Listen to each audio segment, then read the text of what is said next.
Hmm. Hmm. They say, if you rebuke us, we didn't feel the heart of God and we didn't feel love, so that couldn't have been from God. All right, but let me ask you, Apostle.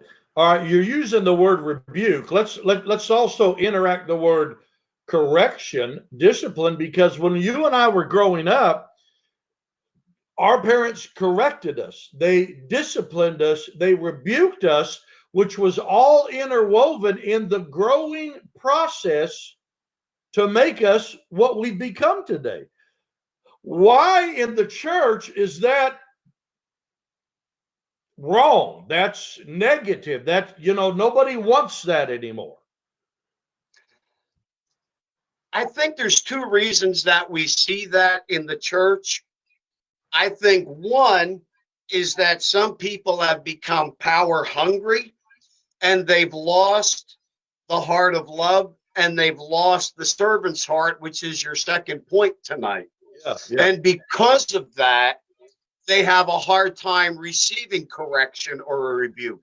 I mean, the writer to the Hebrews was pretty plain when he said, whom the Lord loves, he disciplines or he chastens.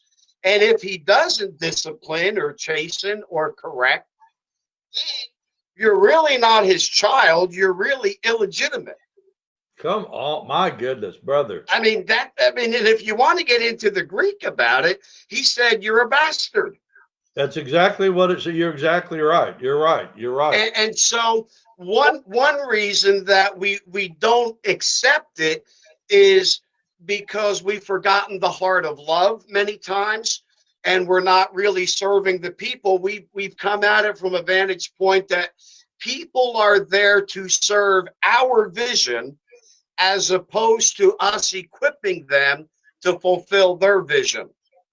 Wow. All right, let me give you these two definitions as we go further in this before we transition to some other thoughts.